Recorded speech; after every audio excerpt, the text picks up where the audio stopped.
هفته گذشته نمایشگاه CES 2024 برگزار شد. مثل همیشه امسال هم در این نمایشگاه محصولات جذابی معرفی شدن، از گجت‌های سلامتی گرفته تا گجت‌های خونگی هوشمند. تو بخش اول تک‌ویش این هفته قراره سری بزنیم به نمایشگاه CES 2024 و شما رو با بعضی از این محصولات جذاب آشنا کنیم. پولا میره میاد دیجیتالی، دیگه حال نمیده فیزیکالی. جف میگه دم گوش رسول، این هفته برنامه چی میذاری؟ استیو خیلی جزئی، سفارشا رو میگیره پرسی. میارم مواد اولیه رو، ایلان و بیلی و دورسی. گوگل از ما میپرسه هرچی که ازش میپرسی، چون فرمول از تکویچه نمیتونی که بدوزی. این چیه تک پیچه، دادم پیچای به پیچه، نترس تموم نمیشه، بزن بگیر سرگیجه.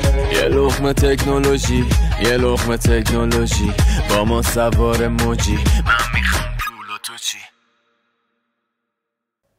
اولین تلویزیون شفاف OLED. LG از اولین تلویزیون شفاف و 77 اینچی OLED با نام OLED Signature T رونمایی کرد. Allow me to introduce you to LG Signature OLED T, the world's first 4K wireless transparent OLED TV. این دستگاه با فناوری زیرو کانکت باکس عرضه میشه و امکان انتقال بیسیم صدا و تصویر رو فراهم میکنه. به گفته LG، پردازنده آلفا 11 AI تعبیه شده در این تلویزیون 70% عملکرد گرافیکی بهتر و 30% سرعت پردازش بالاتر رو به همراه داره.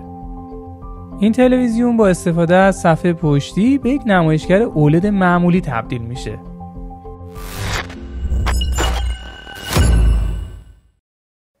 نمایشگر مایکرو LED شفاف سامسونگ در رویداد CES 2024 از یک نمایشگر مایکرو LED شفاف رونمایی کرد. در زمان کار با این نمایشگر شما میتونید به وضوح اشیاء پشت نمایشگر رو ببینید. اینطور که گفته میشه از نظر روشنایی و رنگبندی هم نمیشه رقیبی برای این نمایشگر تصور کرد. سامسونگ گفته کاربرد اصلی این نمایشگر مختص برنامه‌های تجاریه.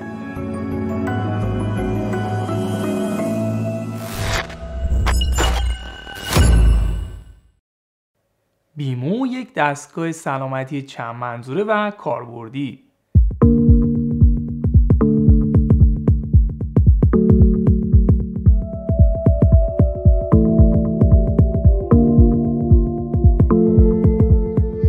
بیمو اندازه کوچیکی داره و الکتروکاردیوگرام، اکسیمتر، گوشی پزشکی و دماسنج رو در خودش ادغام کرده.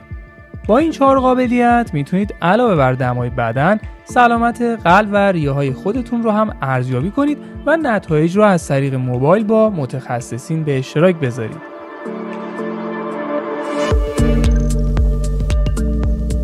این دستگاه داده‌های حیاتی بدن و علائم خطرناک رو به شما ارائه میده. هدف شرکت سازنده این دستگاه اینه که به کاربران امکان بده تا پارامترهای کلیدی سلامتشون رو به طور منظم‌تر در خونه اندازه‌گیری کنن و هر بار نیازی به مراجعه به پزشک نداشته باشن. بیمو از حسگرهای موج نور و اطلاعات صوتی استفاده میکنه تا با بررسی الگوهای جریان خون و دما سطوح اشباع اکسیژن خون رو تعیین کنه. این دستگاه از طریق یک ECG اختلال‌های قلب رو هم تشخیص میده.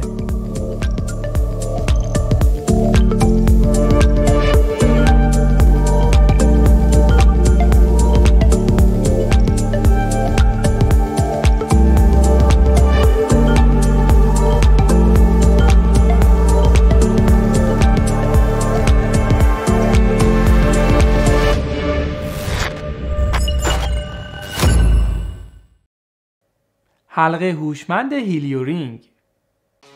هیلیورینگ با استفاده از سنسورهاش فعالیت‌های روزانه شما رو بررسی میکنه و با کمک الگوریتم‌های هوش مصنوعی پیشنهادهایی در خصوص میزان استراحت و نحوه ریکاوری شما بعد از ورزش کردن ارائه میکنه. این حلقه با استفاده از سنسورهاش داده‌های کاربران رو در هنگام خواب گردآوری میکنه و بعد از بررسی تحلیل‌های پیشنهادی خودش رو بر اساس کیفیت خواب نمایش میده. حلقه هوشمند هیلیورینگ از آلیاژ تیتانیوم ساخته شده، ضخامتش 2.6 میلیمتره و 4 گرم وزن داره.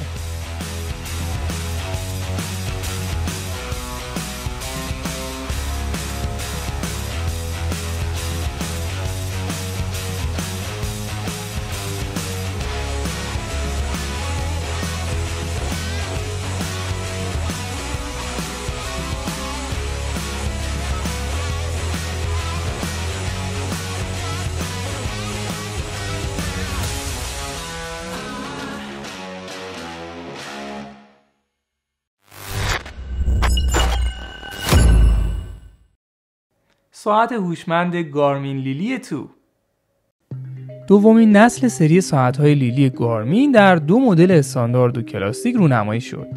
این ساعت بسیاری از ویژگی‌های مراقبتی مثل نظارت بر ضربان قلب، ردیابی کالری، تجزیه و تحلیل خواب، مدیریت اضطراب، بررسی چرخه قاعدگی و برنامه‌های ورزشی رو در اختیار می‌ذاره.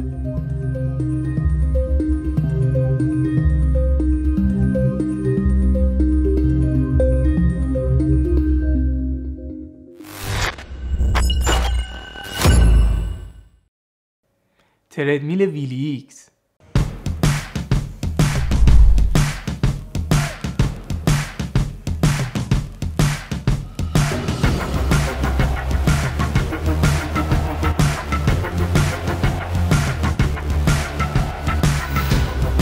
شرکت کنگسترز این بار نیازهای جامعه توانیاب‌ها را هدف قرار داده و در نمایشگاه CES از تردمیل ویلچر ویلی ایکس رونمایی کرده.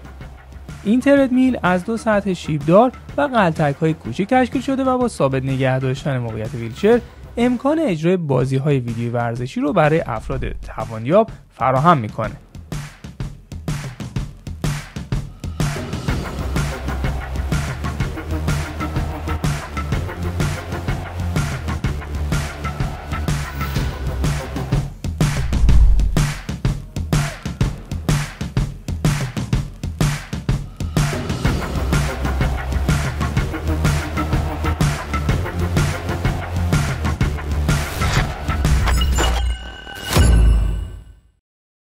هدست واقعیت ترکیبی متفاوت سونی در رویداد CES 2024 از یک هدست واقعیت مجازی رونمایی کرد. برخلاف انتظار این هدست برای جامعه گیمرهای پلی استیشن توسعه پیدا نکرده و کاربران حرفه‌ای که با ابزارهای طراحی سه‌بعدی سر و کار دارن هدف این کمپانی هستند. این هدست در مجموع 6 دوربین و سنسور و 2 کنترلر داره. کنترلرهای این هدست کنترلر حلقه و کنترلر اشاره‌گر نام دارن. کنترلر اشاره‌گر در دست فرد قرار میگیره و برای انتخاب اشیا به کار میره. کنترلر حلقه هم برای دستکاری اشیا هست. سونی گفته که فناوری رندر اختصاصی این هدست امکان رندر کردن هرچه واقعی تر بافت‌های اشیاء سه‌بعدی و حالات چهره انسان رو فراهم میکنه. هدست سونی احتمالاً اواخر سال 2024 عرضه میشه.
اگه شناگر هستید و دوست دارید همزمان با شنا کردن به موسیقی گوش بدید، شوکس اوپن سویم پرو برای شما توسعه داده شده.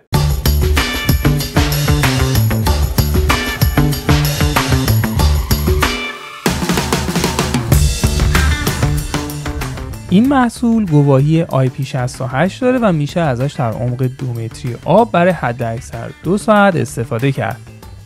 هدست جدید شوکس با فناوری شوکس پریمیوم پیچ 2 طراحی شده و کاربران کیفیت صدای واضح و قوی اون رو در محدوده‌های فرکانسی مختلف میشنوند. شوکس اوپن سویم پرو 9 ساعت شارژی داره و از فست شارژ هم پشتیبانی میکنه. از مشخصات دیگه این هدست میشه به نسخه بلوتوث 5.3 و ارائه 3 حالت اکولایزر و تقویت کننده صدا اشاره کرد.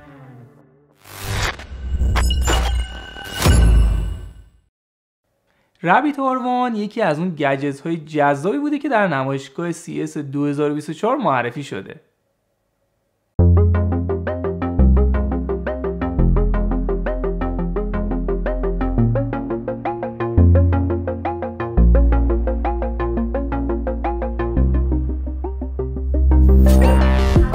رابیت آر1 رو میشه یک گام رو به جلوی دیگه در حوزه هوش مصنوعی بدونیم. این دستگاه از یک مدل عملکردی بزرگ یا LAM به جای مدل زبانی بزرگ یا همون LLM استفاده میکنه و در نقش یک دستیار هوشمند امور روزانه شما مثل پاسخ دادن به پرسش‌ها، سفارش غذا و تاکسی رو به خوبی انجام میده. از مشخصات آر1 میشه به سیستم عامل رابیت OS، پردازنده مدیاتک 2.3 گیگاهرتزی، 4 گیگابایت رم و 128 گیگابایت فضای ذخیره‌سازی اشاره کرد.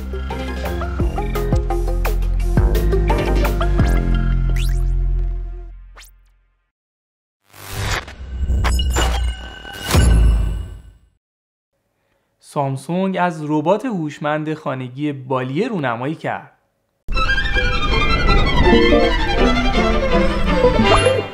این دستیار هوشمند میتونه همراه شما در خونه حرکت کنه، کنترل سایر لوازم هوشمند رو به دست بگیره و از طرف شما به تماس‌های ورودی پاسخ بده.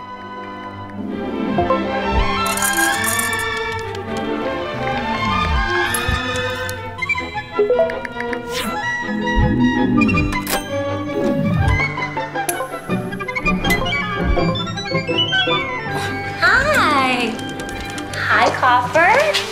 Hi, Bolly. Hey, Bolly. Follow me to the study. I gotta make a video call. بالی از سنسورها، اسپیکرها، لنزها و صفحه نمایشش برای انجام وظایف مختلف مثل اعلام اخبار مهم، وضعیت آب و هوا، خوشامدگویی به اعضای خانواده، پخش محتواهای سرگرم کننده، تماس ویدیویی و زیر نظر داشتن افراد در معرض خطر خونه بهره میبره. اندازه این ربات مشابه یک توپ بولینگ هست و از حسگر لایدار و پروژکتور 1080 بهره میبره. Could you call Will? Okay. Hey, Bolly. We're going to bed now. Bolly.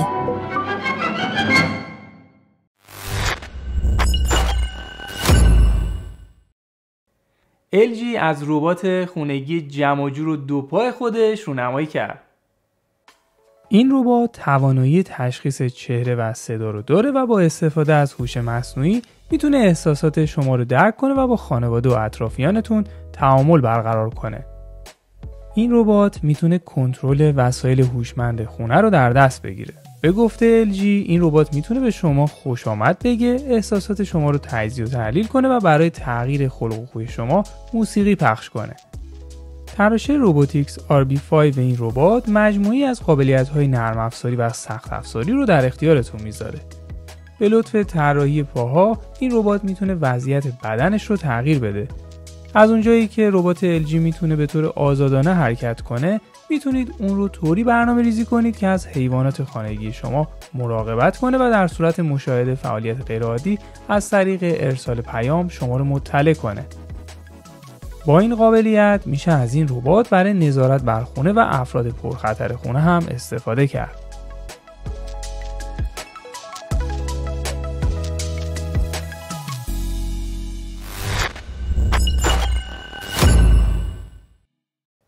تو قسمت قبل تکفیچ بهترین ابزارهای هوش مصنوعی سال 2023 رو معرفی کردیم. تو این قسمت قراره با بهزاد بریم سراغ برترین دوربین‌های سال 2023. خب ممنونم از رسول عزیز بابت توضیحاتش. توی قسمت از تکویچ قرار راجع به برترین دوربین‌های سال 2023 صحبت کنیم که توسط انجمن تخصصی تصویر و صدا بالا به اختصاری EISA انتخاب شدن که یک انجمن با سابقه و بسیار متخصصن که هر سال انتهای سال میان برترین دوربین‌ها و لنزها رو انتخاب میکنن. بریم سراغ ویدیو. حالا یه انجمن EISA چی هست؟ من دقیقا چیزی که تو وبسایتشون هست رو میخونم. میگه انجمن تخصصی تصویربرداری و صدا، جامعه متشکل از 58 مجله فناوری، وبسایت و مفسر رسانه اجتماعی از 29 کشور جهان که در زمینه عکس، ویدیو و وسایل الکتریک و موبایل تخصص دارند و هر سال هیئت داوران و کارشناسان این سازمان به بهترین محصول در هر کلاس جایزه EISA رو اهدا میکنن که معروف به EISA Awards یا همون ایزا یا ایزا Awards. حالا نمیشه اون رو خیلی درست تلفظش کرد چون یک کلمه اختصاره. حالا تو چه قسمت‌های انتخاب میشه؟ مثلا میاد میگه بهترین دوربین سال، اصلا اینکه فول فریم، اینکه حالا مثلا کراپ سنسور اینا کاری نداره، میگه بهترین دوربین، خلاق‌ترین دوربین. بعد میاد میگه فول فریم بهترینش، بعد میاد میگه کراپ سنسور بهترینش، بعد میاد میگه دوربینی که ارزش خرید بیشتری داره. همین رو تقسیم بندی کرده و به صورت جدا تو هر قسمت یه دوربینی معرفی کرده که میگه من با بیشترش یعنی با 95% موافقم. اونجایی که یه ذره نظر خودم میخوام اضافه کنم اشاره میکنم که نظر من اینه، میتونم این نظر رو بهش اضافه کنم. پس بریم سراغ جوایز. در واقع مثل این جوایز اسکار میشه. The awards goes to دوربین سال یا همون Camera of the Year رسیده به نیکون Z8 به خاطر خلاقیت ها و امکاناتی که توش گذاشته و هیچ دوربینی هنوز نتونسته اونها رو فراهم کنه. یک سنسور 46 مگاپیکسلی استک CMOS داره که 8K رو تا 60 فریم میتونه ذخیره کنه و تصاویر خواب 12 بیتی رو میتونه روی خود دوربین ذخیره کنه. این امکان خیلی خیلی خاصیه که این دوربین در اختیار کاربرای خودش قرار داده و یه امکان فوق العاده دیگه هم قرار داده که غیر از H264 و H265 شما میتونید پرورس هم ذخیره کنید. هم پرورس رو به صورت خام میتونید ذخیره کنید، هم پرورس به صورت معمول میتونید ذخیره کنید و سیستم فوکوس بسیار دقیقی داره که میتونه تشخیص بده انسان، حیوان و اجسام مختلف رو. خب این از بهترین دوربین سال. حالا میریم سراغ ادوانسد فول فریم کامرا، یعنی یک فول فریم پیشرفته. توی این قسمت متخصصین اومدن دوربین آلفا 7 RF5 رو انتخاب کردن که من یک ویدیو کامل درباره‌اش ساختم، لینکش رو میذارم اینجا برید ببینید، ولی چند خصوصیت برترش رو بهتون میگم که میتونیم به در واقع استابلایزر 8 استاپ نوریش اشاره کنیم، میتونیم به 8K تصویر برداریش اشاره کنیم و میتونیم به سیستم فوکوس دقیق با هوش مصنوعیش اشاره کنیم که قابلیت تشخیص انسان، حیوان و مسائل مختلف مثل خطا رو اینا هم داره. اما از دید من اینجا میتونست آلفا 9 مارک 3 هم انتخاب کنه، از اونجایی که سیستم سنسورش و تصویربرداریش متفاوت تر بوده نسبت به اون و قضیه رولینگ شاتر رو برداشته و گلوبال شاتر شده.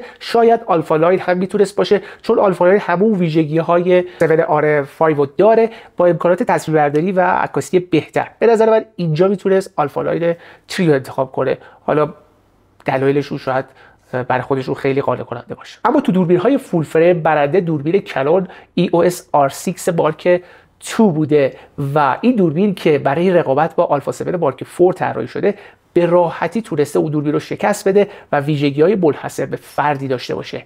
یک سنسور 24 مگاپیکسلی داره، 8 استاپ نوری میتونه لرزش دست شما رو بگیره، 12 FPS میتونه عکاسی پیاپی داشته باشه و 4K رو 60 فریم ذخیره میکنه بدون کراپ، ایرادی که تو آلفا 7 مارک 4 وجود داره و قابلیت تشخیص انسان و حیوان و یک سیستم اتوفوکوس بسیار دقیق داره که با رکوردر خارجی میتونه 6K هم ذخیره کنه. خب این امکاناتی که برای یک فول فریم در سال 2023 امکانات فوق العاده حساب میشه و باز تاکید میکنم همه این امکانات به راحتی تونسته بود آلفا 7 مارک 4 رو شکست بده، اگرچه اینجا میشد آلفا 7 C2 هم انتخاب کرد، اما به نظرم به خاطر اینکه 4K 60 فریم رو اینجا کراپ نمیکنه ولی آلفا 7 C2 4K 60 فریم کراپ میکنه، پس این دوربین توی فول فریم برنده است. اما تو قسمت بیست بای کامرا، یعنی کامرایی که ارزش خرید بالایی داره، باز هم دوربین کانون انتخاب شده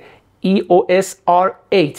همونطوری که من تو یک ویدیو که لینکش رو میذارم اینجا برید ببینید گفتم، R8 همون R6 که یه سری امکاناتش رو برداشتن که ارزون بشه و بتونن راحت بفروشن و گویا خیلی هم موفق بوده توی قضیه. چیاشو برداشتن؟ مثلا استابلایزرش مثلا باتری ضعیف‌تره، مثلا 6 FPS عکس میگیره. انگار R6 و R6 مارک 2 کانون انقدر موفق بوده که تیکاییش هم ازش جدا کنی باز اون دوربین ارزش خرید داشته باشه. اما بریم سراغ قسمت کانتنت کریئتور کامرا و همونجوری که حدس می‌زدم و احتمالاً شما هم حدس می‌زنید، دوربین سونی ZV-E1 انتخاب شده. یه دوربین 12 مگاپیکسلی یا همون S3 یا همون FX3 که توی بدنه کامپکت گنجونده شده و خیلی سبک و جمع جوره و داغ حمله میکنه و به راحتی میشه باهاش کانتنت تولید کرد و رو گیمبال های سبک هم وصل بشه 4K 120 فریم، 4K 60 فریم و همون امکاناتی که توی FX و S3 هست، FX3 و S3 هست رو روی دوربین داریم با یه بدنه کامپکت که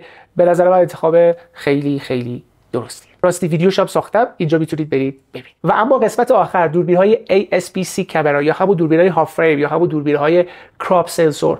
توی قسمت اگر بخواید بر اساس قیمت شاید انتخاب کنیم، من بگم 6700 انتخاب من باشه با توجه به امکانات و قیمتش. ولی اگر بخوام فقط امکانات رو در نظر بگیرم، باید بگم که دوربین فوجی X-H2 و X-H2S توی قسمت برنده است و انتخاب این انجمن متخصص هم همین دوربین طبق حدس من، چون از لحاظ امکانات فوق‌العاده است و یه جورایی توی کراپ سنسورها پادشاهی میکنه، ولی خب قیمتش هم زیاده. بریم سراغ مشخصات این دوربین. خیلی تیتروار بهتون بگم. حالا بر اساس اینکه XH2 باشه یا XH2S یه سری چیزاش با هم فرق میکنه، ولی در کل هویتش یکی XH2S بیشتر برای فیلم برداریه، XH2 بیشتر برای عکاسیه، ولی اینکه خیلی چیزا رو از هم دیگه وام میگیرن. حالا یک سنسور 40 مگاپیکسلی داریم که حالا توی XH2S متفاوته و FPS 10 داره، یعنی عکاسی پشت سر هم 10 فریم بر ثانیه میگیره. از 8K تا 4K ذخیره داره. حالا توی XH2S ما 8K نداریم، 6:2K تصویر برداری داریم. حالا مثلا توی XH2 ما 4K 120 نداریم، ولی توی S 4K 120 داریم. یه سری تفاوت‌های ریز داره. سیستم فوکس بسیار بسیار دقیقی داره، مخصوصا توی X-H2S. یه ذره توی X-H2 یه ایرادایی ممکنه داشته باشه و بلاگرهای مختلفش اشاره کردن، ولی توی اون S این ایرادا رفع شده و سیستم فوکس بسیار دقیق با هوش مصنوعی اتفاقا داره که میتونه انسان، حیوان و اجسام مختلف و هواپیما و قطار و ماشینا رو تشخیص بده. و اتفاق خیلی جالب این که غیر از H264 H265 میتونیم توی این دوربین پرورس ذخیره کنیم و این از دید من فوق العاده است. 7 استاپ نوری هم سیستم لرزشگیر داره که با 8 استاپ نوری که الان تو برتری دوربینا 8 استاپ نوری سیستم لرزشگیره، این 7 استاپ نوری سیستم لرزشگیری داره که در مجموع دوربین فوق العاده هم X-H2 و هم X-H2S که حالا اسش گفتم برای فیلم برداریه و با امکانات فوق العاده زیاد و از اون ور قیمتش هم بالاست. خب اگر بخوام به یک جنبندی برسم، من تقریبا با 90% انتخابا موافقم. غیر از اون قسمت ادوانسد فول فریم میتونست به جای آلفا 7 RF5 میتونست آلفا 9 مارک 3 انتخاب کنه، چون داره بر اساس تکنولوژی انتخاب میکنه. ولی از لحاظ قیمت مثلا اگه قرار بود انتخاب کنه توی فول فریم ها میتونست آلفا 7 C2 رو هم انتخاب کنه و توی کراپ سنسور میتونست آلفا 6700 هم از سونی انتخاب کنه. ولی به هر حال اکثریت انتخابات درستی بود. اگر بنده اجازه داشته باشم نظر خودم رو توی حوزه به عنوان یک متخصص بدم. خب ادامه برنامه رو میسپارم به رسول عزیز و شما به ادامه برنامه تکویچ میتونید توجه کنید.